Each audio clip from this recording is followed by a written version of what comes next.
തമിഴ്നാട് രാഷ്ട്രീയം എന്ന് പറയുന്നത് ദ്രാവിഡിയൻ രാഷ്ട്രീയമാണ്. ഏകദേശം 60 വർഷത്തോളമായിട്ട് ദ്രാവിഡിയൻ പൊളിറ്റിക്സിനകത്ത് വേരൂന്നി നിന്ന തമിഴ്നാട് കഴിഞ്ഞ നിയമസഭാ ഇലക്ഷനോടുകൂടി ദ്രാവിഡിയൻ പൊളിറ്റിക്സിൻ്റെ അതിനകത്തുണ്ടായ ഒരു റവല്യൂഷൻ, ആ റവല്യൂഷൻ്റെ അകത്ത് പറയുന്നത് ജാതീയത വേണ്ട, അതേപോലെ തന്നെ ഹിന്ദുത്വ ആ സംഭവം വേണ്ട, ഉറച്ചങ്ങ് പറയുകയാണ്. ഭരണകക്ഷി മാത്രമല്ല, പ്രധാന പ്രതിപക്ഷമായ ഉദയനിധി മാരാൻ DMK അവരും പറയുന്നു സനാതനം വേണ്ട. ഇതൊന്നും വേണ്ടെങ്കിൽ പിന്നെ എന്താണ് പുതിയതായിട്ട് അവർ എംബ്രേസ് ചെയ്യുന്നത്? അതായത് ക്രിസ്ത്യാനിറ്റി എംബ്രേസ് ചെയ്യുകയാണ് ഇതിൻ്റെ അകത്ത് രണ്ടാമത്തെ വഴി. അതുമായി ബന്ധപ്പെട്ട ചില തെളിവുകൾ ഞാൻ പറയുകയാണ്. എന്താണ് പിന്നീടുണ്ടായത് മനസ്സിലാക്കുക. തമിഴ്നാട് എന്ന് പറയുന്ന ഒരു ചെറിയ സ്റ്റേറ്റ് അല്ല. ഇന്ത്യയുടെ 1 ട്രില്യൺ എക്കോണമിയിലോട്ട് പോകുന്ന ഒരു സ്റ്റേറ്റ്, ഇന്ത്യൻ GDPയിൽ സുപ്രധാനമായ പ്രാധാന്യമുള്ള സ്റ്റേറ്റ്. മഹാരാഷ്ട്ര കഴിഞ്ഞാൽ ഏറ്റവും കൂടുതൽ പൊട്ടൻഷ്യൽ GDP ഉള്ള സ്റ്റേറ്റ്, ഇന്ത്യയിൽ ഏറ്റവും കൂടുതൽ ഫോറിൻ ഇൻവെസ്റ്റ്മെൻറ്റ് വരുന്ന സ്റ്റേറ്റ്, സാമ്പത്തികമായിട്ട് മുന്നോക്കം നിൽക്കുന്ന സ്റ്റേറ്റ്, ഇന്ത്യയുടെ ഹാർഡ്വെയറിൻ്റെ ഹബ്ബ്, സോഫ്റ്റ്വെയർ, അതായത് പ്രൊഡക്ഷൻ ഏറ്റവും കൂടുതൽ ഇപ്പോൾ പുരോഗമിക്കുന്ന ഒരു സ്റ്റേറ്റ്. സെമി കണ്ടക്ടർ ആണെങ്കിലും പുതിയ ഹൈടെക് ആണെങ്കിലും എല്ലാം ആ സ്റ്റേറ്റിൽ തന്നെയാണ് ഉണ്ടാകുന്നത്. കാരണം ഏറ്റവും നല്ല മാൻ പവറും ടെക്നിക്കൽ മാൻ പവർ കിട്ടുന്ന സ്റ്റേറ്റ്. ഇപ്പം എന്താണ് ഈ തമിഴ്നാട്ടിലുണ്ടാവുന്നത്? അതായത് എലക്ഷൻ കഴിഞ്ഞു, TVK ഏറ്റവും കൂടുതൽ വലിയ കക്ഷിയായി, പുറത്തുള്ള സപ്പോർട്ടുണ്ട്, അവരധികാരത്തിൽ വന്നു. മനസ്സിലാക്കുക, മുഖ്യമന്ത്രിയുടെ പേര് ജോസഫ് വിജയ്, പഴയ ക്രിപ്റ്റോ ക്രിസ്ത്യൻ. അയാൾ തന്നെ, നിങ്ങൾക്കറിയാം, ഞാനൊരു വീഡിയോ പറഞ്ഞു, അയാൾ തന്നെ ജീസസ് ഈസ് മൈ സേവിയർ എന്ന് 2017 പബ്ലിക്കായിട്ട് ഡിക്ലെയർ ചെയ്തയാൾ. അതിൻ്റെ സ്പീക്കറിനെ എടുക്കാം, JCD പ്രഭാകർ, വെറ്ററനാണ്, പൊളിറ്റീഷ്യൻ, പല ആവർത്തി AIDMKയുടെ MLA ആയിട്ടുണ്ട്, 1000 ലൈറ്റ്സ് എന്ന് പറഞ്ഞൊരു കോൺസ്റ്റിറ്റ്യുവൻസിയിൽ നിന്ന്. അദ്ദേഹം ചരിത്രത്തിൽ ആദ്യമായിട്ട് തമിഴ്നാട് അസംബ്ലിയിൽ ബൈബിൾ വായിച്ചു തുടങ്ങി. അതൊരു ചെറിയ സംഭവമല്ല. അപ്പോൾ ബൈബിൾ വായിച്ചു തുടങ്ങി 3ഓളം ബൈബിൾ വേർഷൻ അദ്ദേഹം പറയുന്നു. ദൈവഹിതമാണ് ജോസഫ് വിജയ് തമിഴ്നാടിൻ്റെ മുഖ്യമന്ത്രിയായത് പബ്ലിക്കായിട്ട് അനൗൺസ് ചെയ്യാണ് നിയമസഭയിൽ. ഇത് ചെറിയ സംഭവമൊന്നും അല്ല. ഈ സംഘ് പരിവാർ എന്നെ ഞാൻ ഇന്ത്യയുടെ ട്രാൻസ്ഫോർമേഷനെ പറ്റിയും ഇന്ത്യയിൽ ഇന്നതൊക്കെ മാറ്റം ഉണ്ടായിട്ടുണ്ടെന്നൊക്കെ പറഞ്ഞ് എന്നെ തെറി വിളിക്കുകയൊക്കെ ചെയ്ത് നിങ്ങൾക്ക് കിട്ടിയ അടിയായത്. തമിഴ്നാട് സ്റ്റേറ്റിലാണ് ഇതുണ്ടായിരിക്കുന്നത്. ആ സിറ്റി, അതായത് ചെന്നൈ സിറ്റി മുഴുവനും പിടിച്ചെടുത്തു. എന്താണ് നമുക്ക് വിസിബിളി കാണാൻ സാധിക്കുന്നത്? വിജയ് അയാളുടെ OSD ആയിട്ട് ഒരു അസ്ട്രോളജറെ വെക്കുന്നു. 24 മണിക്കൂർ കഴിഞ്ഞില്ല, അയാൾ ഓഫീസിൽ പോലും വന്നില്ല, അയാളെ സാക്ക് ചെയ്തു. എന്താ കാര്യം?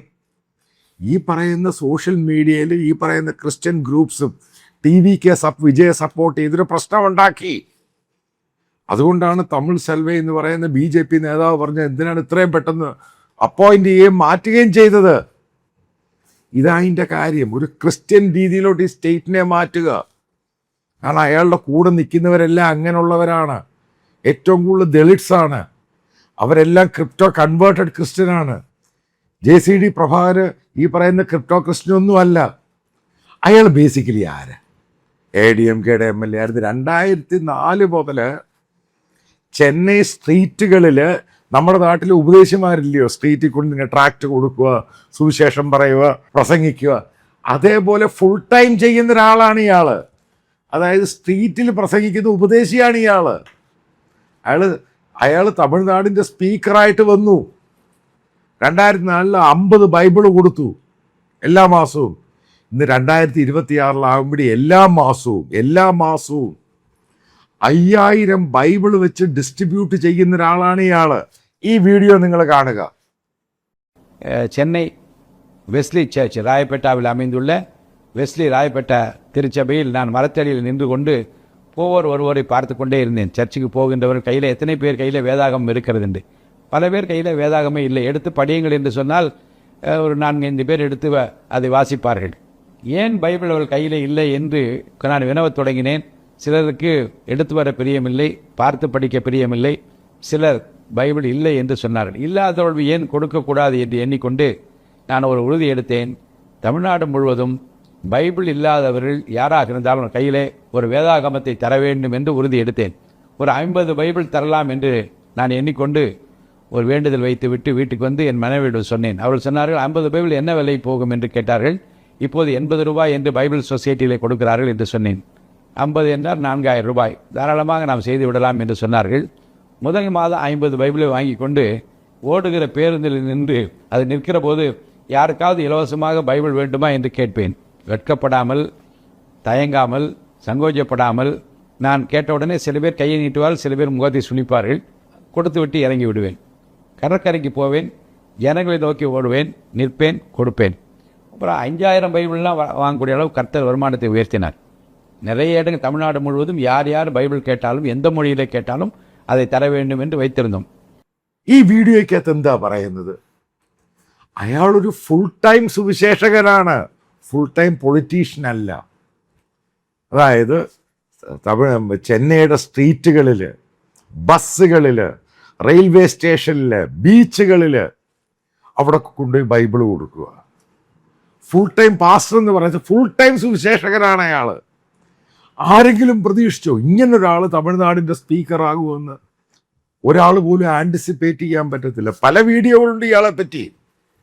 അതായത് അയാൾ ഇതേപോലെ ഒരു വർഷം അവിടുത്തെ സ്പീക്കറാകുമെന്നും അന്ന് അവിടെ ബൈബിൾ വായിക്കുമെന്നും അന്ന് അവിടെ സുവിശേഷം പറയുമെന്നും ഇതൊക്കെ പ്രൊഫസി നടന്നിട്ടുണ്ട് തമിഴ്നാട്ടിൽ.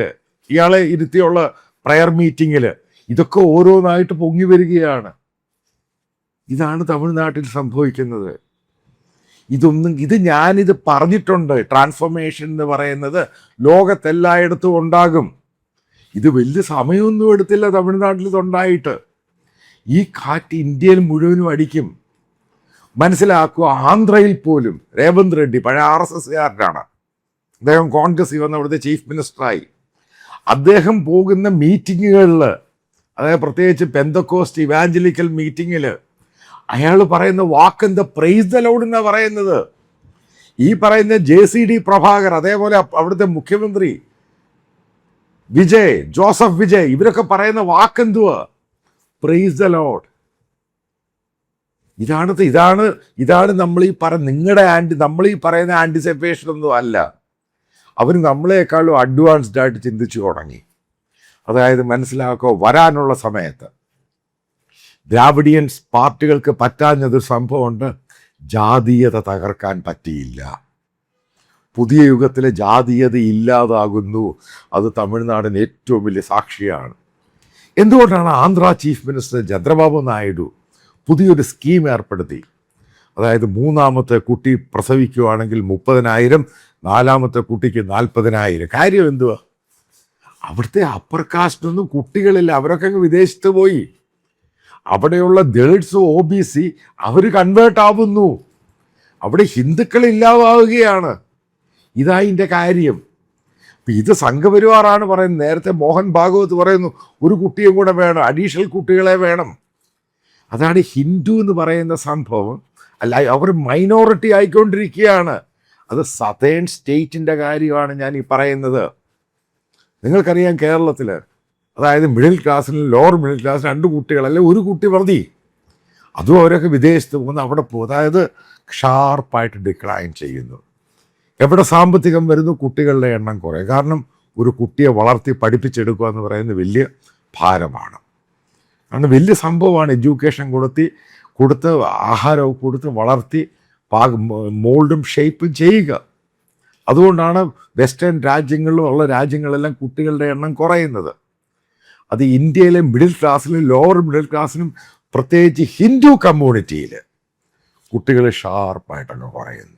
ക്ലാസിക് തെളിവാണ് ചന്ദ്രബാബു നായിഡു തന്നെ ഇത് ഡിക്ലെയർ ചെയ്യുന്നത്. ഈ ഒരു സന്ദർഭത്തിൽ മനസ്സിലാക്കണം, വരാനുള്ള സമയം എന്ന് പറയുന്നത് സൗത്ത് ഇന്ത്യ ആണെങ്കിൽ നോർത്ത് ഇന്ത്യയിലും ഈ കാറ്റടിക്കും. പഞ്ചാബിൽ ഈ കാറ്റടിച്ചില്ലേ, ഭയങ്കരമായിട്ട് അടിച്ചു. അതായത് ഈ ദളിറ്റ്സും ഈ ബാക്ക്വേർഡ് ക്ലാസ്സും അവരുടെ കയ്യിലായിരിക്കും ഇന്ത്യ. അതായത് സംഘപരിവാറിൻ്റെ ബജറാങ്കളിൻ്റെ RSSൻ്റെ ഒക്കെ ചാട്ടം നിൽക്കാൻ പോവുകയാണ്. കാരണം പവറിലോട്ട് ഇവർ കയറി വരികയാണ്, പ്രത്യേകിച്ച് ഒരു ക്രിസ്ത്യൻ തോട്ട്സിലോട്ട് കയറി വരികയാണ്. ഒരു കാര്യം ചോദിക്കട്ടെ, വിജയ് വന്നിട്ട് ആദ്യം പ്രഖ്യാപിച്ച സംഭവം നിങ്ങൾക്കറിയാം എന്തുവാന്ന്? മദ്യ ഷോപ്പുകൾ 700 അങ്ങ് നിർത്തി.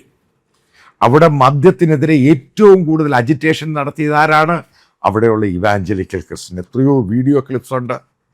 അവിടെ മദ്യം വിൽക്കുന്നതിന് മുമ്പ് ഒരു സുവിശേഷകൻ പോയി പ്രസംഗിക്കുന്നവനോട് കുടിക്കരുതെന്ന് പറയുന്നു, നീ ദൈവത്തെ അറിയണമെന്ന് പറയുന്നു, നീ നിൻ്റെ കുടുംബത്തെ നശിപ്പിക്കും. കാരണം അവിടെ വലിയ ക്യാമ്പയിനായിരുന്നു പെൻറ്റക്കോസ്റ്റ് ഇവാഞ്ചലിക്കൽ മദ്യത്തിനെതിരെ ചെയ്തത്. അതാണ് ആദ്യം ചെയ്തത്. മദ്യത്തിൻ്റെ 700 ഈ കടകളങ്ങ് അടപ്പിച്ചു. ഇനി വരാൻ പോകുന്ന ഒരു വർഷത്തിനുള്ളിൽ തമിഴ്നാട്ടിൽ കൃത്യമായിട്ട് പറയാം, അതായത് മദ്യ ഷോപ്പുകളുടെ എണ്ണം കംപ്ലീറ്റ് ആയിട്ട് നിർത്തിക്കളയും. കാരണം ഭയങ്കര പ്രഷറാണ് ഇവാഞ്ചലിക്കൽ പെൻറ്റക്കോസ്റ്റുകാർ ഇത് നിർത്തണം, കാരണം അവിടെയുള്ള ജനങ്ങൾ നശിക്കുകയാണ്. അത് ചെയ്യാൻ പോവാണ്. മറ്റൊരു മന്ത്രി, തമിഴ്നാട്ടിലെ മറ്റൊരു മന്ത്രി, അയാളെന്താ പറഞ്ഞ്, ഞങ്ങൾ ഹിന്ദുക്കൾക്കെതിരെ അല്ല, പക്ഷേ ഞങ്ങൾ ഹിന്ദുത്വം, അതായത് കാസ്റ്റ്, അതിനെ ഞങ്ങൾ നശിപ്പിക്കും, അതായത് സനാതനത്തെ നശിപ്പിക്കും, ഇതാണ് പറഞ്ഞത്. വളരെ വിസിബിളായിട്ടുള്ള സംഭവം. BJP വല്ലതും മിണ്ടാൻ പറ്റിയോ? DMK അതിനെ സപ്പോർട്ട് ചെയ്യുക, നശിപ്പിക്കുക, സനാതനത്തെ നശിപ്പിക്കുക, ഹിന്ദുത്വം നശിപ്പിക്കുക, ഹിന്ദുക്കൾ കുഴപ്പമില്ല. ഇതാണ് ചേഞ്ച് എന്ന് പറയുന്നത്. ഈ ചേഞ്ച് ഞാൻ വെൽ പ്രഡിക്റ്റഡ് ആണ്, ഇതുണ്ടാകും. അതായത് ഇന്ത്യയിൽ ഇതുണ്ടായിരിക്കും. അത് തമിഴ്നാടെന്ന് പറഞ്ഞ് വലിയൊരു സ്റ്റേറ്റ്, അതിവിടുന്ന് വന്നു കഴിയുമ്പോൾ അത് ഇന്ത്യ മുഴുവനും സൗത്തിൽ നിന്ന് ഗ്രാജുവലായിട്ട് ഇത് സ്പ്രെഡ് ചെയ്യും 100%. കാരണം ആന്ധ്രയിലും വിസിബിളാണ്, തെലങ്കാനയിലും വിസിബിളാണ്. അതായത് സതീശൻ ഏറ്റവും കൂടുതൽ ഇവാഞ്ചലിക്കൽ ക്രിസ്ത്യൻസ് സപ്പോർട്ട് ചെയ്ത പോലെ ഇത് വളരെ വിസിബിളാകാൻ പോവുകയാണ്. ഇത് കർണാടകയിൽ പോലും വിസിബിളാകും, ഒട്ടും താമസിക്കത്തില്ല, 100%. ഇതാണ് ഇന്ത്യ ഒരു ട്രാൻസ്ഫോർമേഷൻ്റെ സ്റ്റേജിലോട്ട് പോകുന്നു. അതായത് സാമ്പത്തികം വന്നു കഴിഞ്ഞാൽ ജനത ആഗ്രഹിക്കുന്ന അവൻ്റെ ഫ്രീഡമാണ്, അവൻ്റെ ഫ്രീഡം ഓഫ് തോട്ട്സാണ്, അവൻ്റെ ഫ്രീഡം ഓഫ് റിലീജിയനാണ്. പിന്നെ അവൻ ലോജിക്കായിട്ട് കാര്യങ്ങൾ ചിന്തിക്കാൻ തുടങ്ങും. ആ ചിന്തയാണ് തമിഴ്നാട്ടിലും ആന്ധ്രയിലും പഞ്ചാബിലും കണ്ടത്. അത് ഇന്ത്യയുടെ പല സംസ്ഥാനത്തും ഇനിയും കാണാൻ പോവുകയാണ്.